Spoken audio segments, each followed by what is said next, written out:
मंडळी गेल्या 4-5 दिवसापासून हे असे व्हिज्युअल्स आपण आपल्या इंस्टाग्राम फीडवर किंवा फेसबुकवरती किंवा यूट्यूबवरती बघतोय.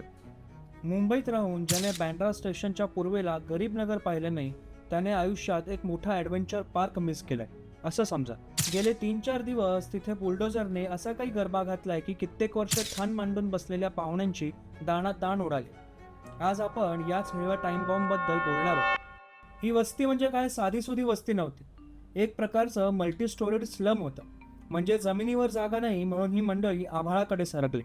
खालून रेल्वे जाते, वरून विमानाचा आवाज येतोय, पण मध्ये 5-5 मजली झोपड्यांचे टॉवर उभे राहिलेत. इथे 5 मजल्या झोपड्या म्हणजे आर्किटेक्चरचा असा नमुना जो पाहिल्यानंतर बुर्ज खलिफाचा इंजिनियर सुद्धा जरा विचारात पडेल.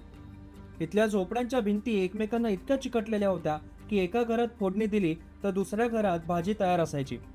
बँड्रामधलं हे मल्टी स्टोरीड स्लम मुंबईच्या नकाशावरती असा एक डॉट आहे जो गुगल मॅपलाही अजूनपर्यंत नीट वाचता आलेला नाहीये.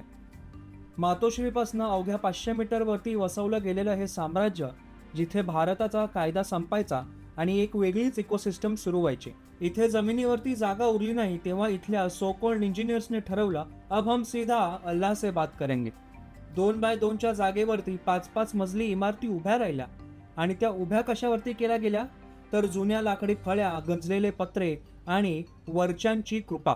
या संपूर्ण साम्राज्याचा पाया घातला गेला 1984च्या आसपास. एकीकडे देशामध्ये इंदिरा गांधींच्या हत्येमुळे एक वेगळं वातावरण तयार झालं होतं, तर दुसरीकडे बॉलिवूडचा एक देखणा नायक हुसैनी ब्राह्मण असल्याच्या थाटात राजकारणात शिरला होता, सुनील दत्त. सुनील दत्तना गरिबी एवढी आवडायची की काय विचारू नका. विशेषतः ते गरीब जे एका ठराविक दिशेला तोंड करून प्रार्थना करायचे. आपल्या दिवंगत पत्नीच्या स्मृतीप्रित्यर्थ त्यांनी अनेक चॅरिटेबल ट्रस्ट काढल्या होत्या. पण गंमत बघा, या ट्रस्टचं काम फक्त त्याच भागात चालायचं जिथे हिरवळ जास्त होती. दत्त साहेबांनी फाळणीचं ते दुःख पाहिलं होतं आणि म्हणूनच कदाचित त्यांना मुंबईमध्ये एखादा मिनी पाकिस्तान किंवा मिनी बांगलादेश उभा करून ते आपलं दुःख कमी करायचं होतं. बाबरी नंतर आणि 93च्या बॉम्बस्फोटानंतर जे हिंदू मुस्लिम दंगे झाले त्याच्यामध्ये सुनील दत्त साहेबांनी या हिरवळीला कसं खत पाणी घातलं ते आपल्या सगळ्यांनाच माहिती.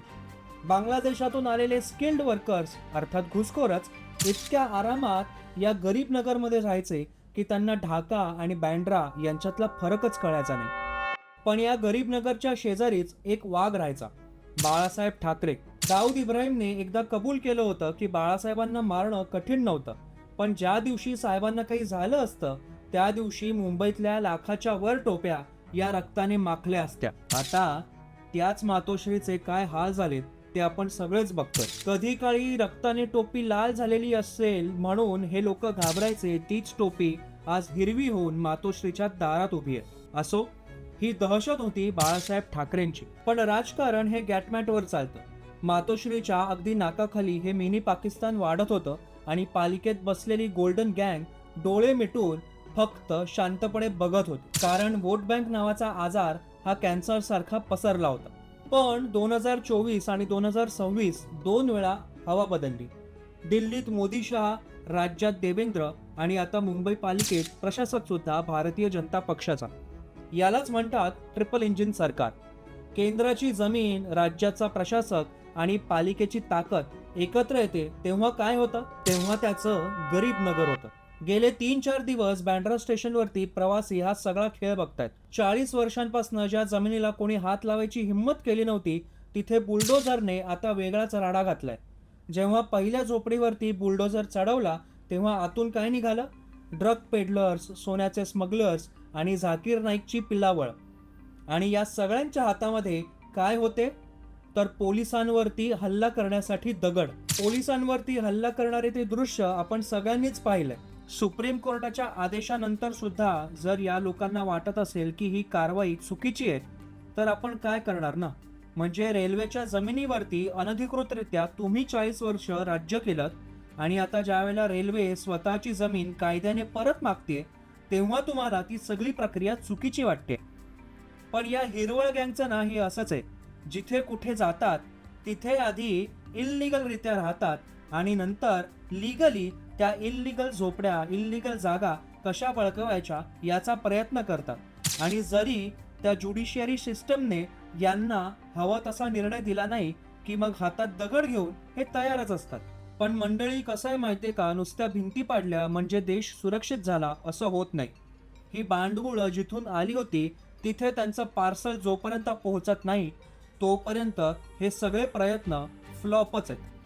म्हणजे ट्रिपल इंजिन सरकार असून सुद्धा हरल्यासारखंच आहे. मुंबईचा हा कॅन्सर सध्या तरी थोडासा कापून काढलाय, पण जखम अजून ओलीच आहे.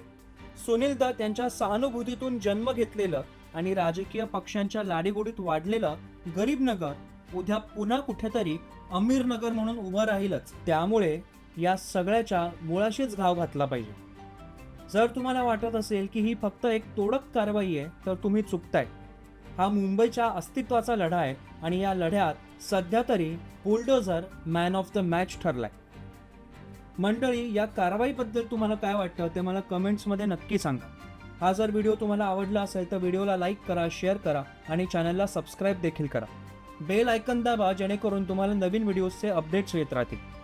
बाकी पुन्हा भेटू एका नवीन व्हिडिओमध्ये एका नवीन विषयासह. तोपर्यंत जय श्रीराम.